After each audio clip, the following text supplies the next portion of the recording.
intro my matter and its interactions unit.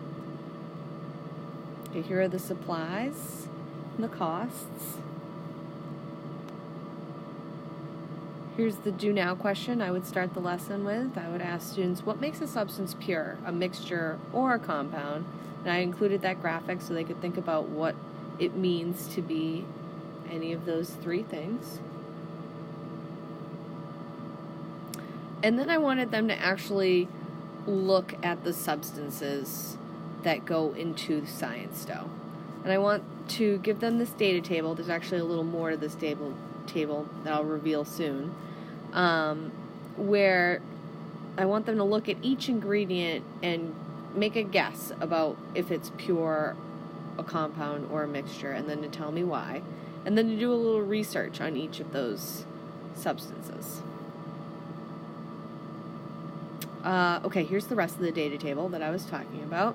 So I want them to use their 5 senses as they make these observations, and after they've done their research and figured out if it was pure, a compound, or a mixture, I want them to list the properties of the substance before making the science dough, and then the properties of the substances after making the science dough.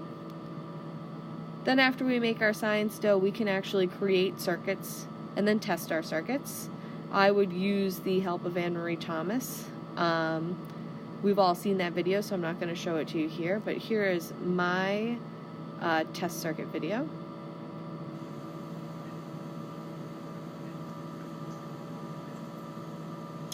Okay, we got 3 LED bulbs, very brightly illuminated. There's my insulator dough. When I add the insulator dough between the LED lights dim, and then when I remove it, you can see that the lights get brighter. I think this must be a flaw with the sugar dough. Maybe not enough resistance, maybe get some salt in it.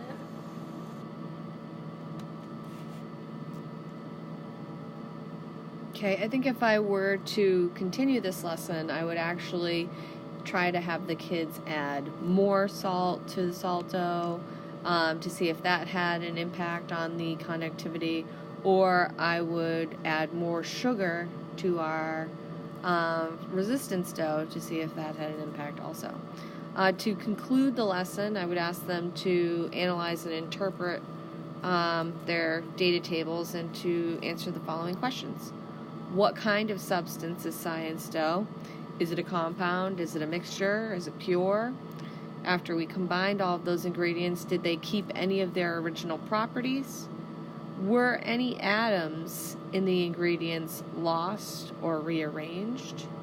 And did the final result cause a chemical reaction? Were they able to illuminate that LED bulb and produce light, which is evidence of a chemical reaction?